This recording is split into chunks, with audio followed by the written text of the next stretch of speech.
Let's go. Hi, Kat Chancellor here with Stamp Art Connection and StampArtConnection.com. I'm an independent Stampin' Up demonstrator, and I want to show you a really simple card. It's paper, stamps, and ink. That's all it is. And it's going to create this wonderful pumpkin patch scene. And you can see that I have layers of pumpkins, and I've even kind of overlapped a couple, and I'm going to show you how to build a mask should you choose to do that. But in some of these other ones, they are not overlapped, and that's basically what I'm going to show you.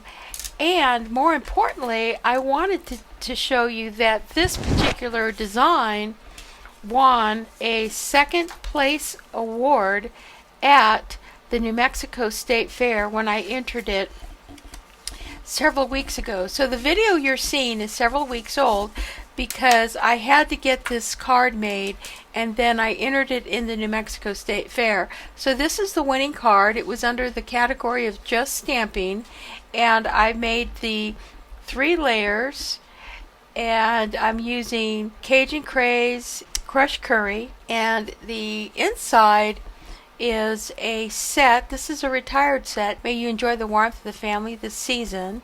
And I'm using this set here, which is retired, but I used it for the front, Endlessly Grateful, and I also used May you enjoy the warmth of the family this season. So this is retired, but you always go back and look at your stash because you can find some really wonderful sentiments that Stampin' Up has.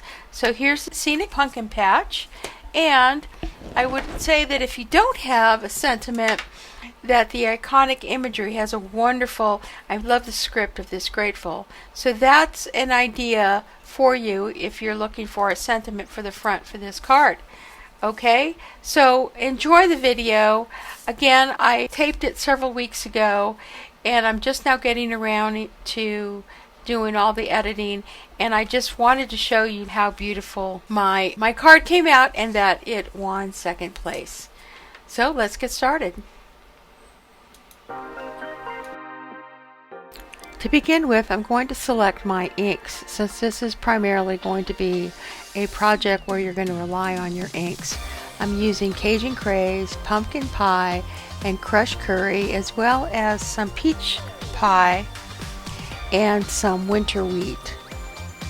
And I'm going to pull in my color wheel here because what I want to do is I want to pick some colors that are complementary, but they're going to have enough contrast that I can use them for foreground and background stamping. So I've got Cajun Craze, Pumpkin Pie, Peach Pie, and Bright and Copper Clay. And I'm also bringing in Balmy Blue for my skies. So before I start stamping, what we're going to do is I'm going to create a mask, and I'm simply going to take the stamps and I'm going to stamp it on some stick-it, post-it that has the adhesive all the way across the entire piece. And then I'm just going to go ahead and cut out some shapes. One shape is going to be just the stamp by itself, and you can see the other shape is basically the stamps side by side. And I'm simply going to use this as a mask as I stamp my layers. Now, you don't necessarily need a mask when you're stamping this card. Certainly in this project you won't. But what I wanted to show you is this is how you would create one if you wanted to create your layers, your pumpkin patch, a little bit closer together. We're going to stamp on a piece of basic white cardstock. This measures 5.5 by 4.25. I'm using a pencil because I want to get an idea of where my first row of pumpkins is going to go, my middle row, and then my horizon line. I'm then going to use my Cajun Craze, and I'm just going to go ahead and stamp across that first row. I want you to notice that the photopolymer stamps have a black mark on the bottom. That black mark is a Sharpie, and what it does is it tells me what is the bottom of the stamp. There is a bottom and the top, and you don't want to confuse the two and stamp upside down because your pumpkin tops are going to fit perfectly on the top of your stamp. So you need to make sure that you keep your stamps oriented.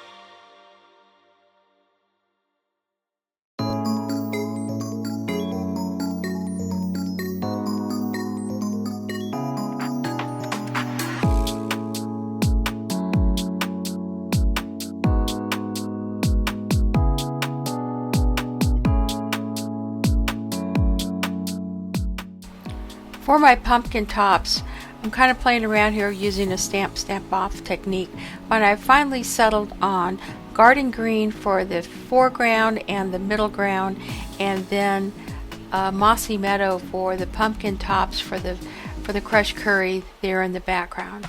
That offered a really nice sense of depth for my card.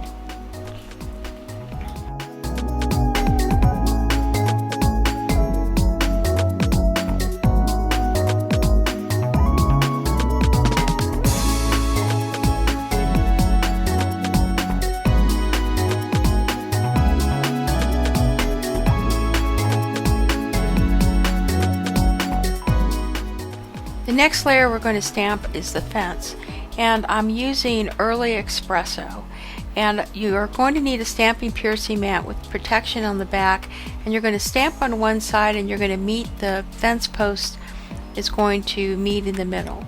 So stamp on the left and then stamp on the right. You're going to meet that fence post and stamp right over that middle fence post, and that's going to create your fence across the front of your card. Now for the hill, I'm using copper clay, and I'm using the stamp off technique, and I just want just enough so that you can see it's right there on the horizon. And then I'm going to stamp the trees using Early Espresso along my horizon line, and then for the leaves I will be using, or rather the foliage for the trees, I'm going to be using wild wheat.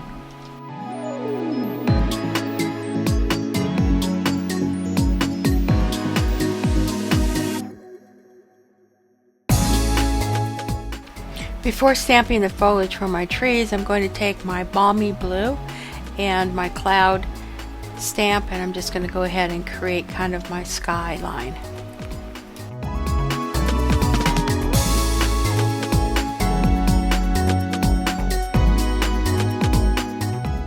Now with any card that you're just using stamp, ink, and paper, I like to play around with the different effects I can get with either stamping straight from the pad or using a stamp off technique. So I was just trying to see if I really wanted the trees to be stamped off or if I wanted the full ink to be applied to the paper. And in this case I just went ahead with putting the full ink wild wheat directly on the trees.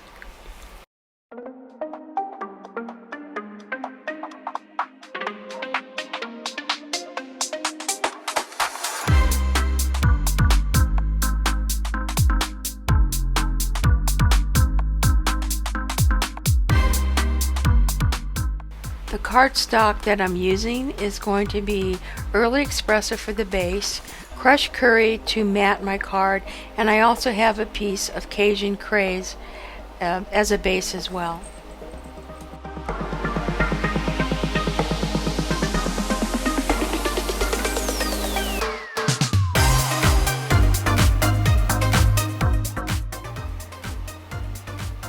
So I'm going to go ahead and cut my layers, and this layer is going to be 5 1/4 by 4, and that's going to go nicely directly onto my card blank, and that's crushed curry. And then I'm going to take my card that was 5 1/2 by 4 1/4, and I'm going to go ahead and cut that down now to my size 5 by 3 3/4, and this way I can kind of ensure that I just kind of pick the part of the image that I liked, in case there were any portions of it that may have been imbalanced. This is a good way to kind of correct it. So I'm just kind of picking the edge that may not have been the best and cutting it that way. Now I think this next technique really makes a difference, and I took a light crumb cake stamping blend, and I'm just going to go ahead and add underneath, kind of just underneath my pumpkins as a shadow that they're actually sitting on the ground. I'm just going to kind of add that along, also just along my fence line, and I think that really makes a difference. And it's just a graphic arts trick that I learned. And like I said, light crumb cake using a stamping blend is the perfect pen to use. I had a hard time finding the sentiment, but I went back into my stash, and there's a stamp set called Very Best Occasions. It's a cling stamp set. It had lots of really neat sentiments, and I used that for the front of my card, Endlessly Grateful. And wherever I had any issues with the stamping, you can see I just used a pen, and it worked out fine.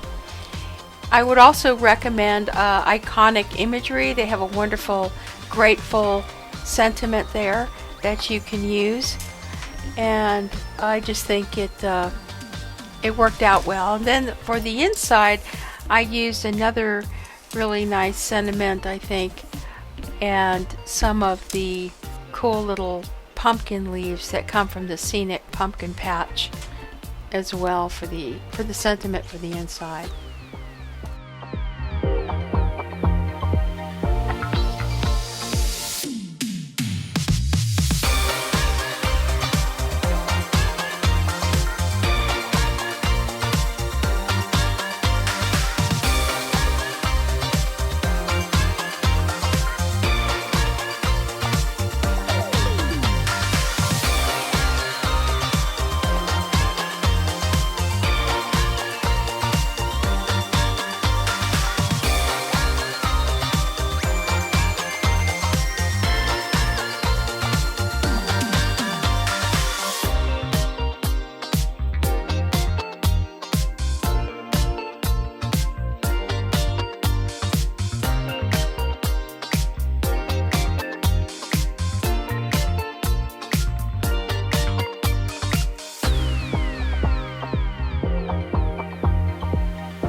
I've shown you some very simple steps using the Scenic Pumpkin Patch with the option of doing some extra layering with your mask should you decide to do so. I've kind of showed you also how I think I stamped off the wild wheat and stamped off the balmy blue. I've used full strength. I just kind of played with it, but the key point that I want to point out is using this light crumb cake to kind of come in and add a little bit of extra shadow to your card. I think it's really a key tip that I can offer you. So if you haven't already, please hit like. All the products are available on my online store. Go to my blog for project details. If you're looking for a demo, please consider joining my team. Consider joining as a hobbyist. And if you are a demo and you like my content, please support my channel by hitting like, share, and leave a comment. This is Kat Chancellor from Stamp Art Connection and stampartconnection.com. I am a ribbon-winning card maker from the New Mexico State Fair, and I'm just so excited and I wanted to share this project with you. God bless you and happy stamping.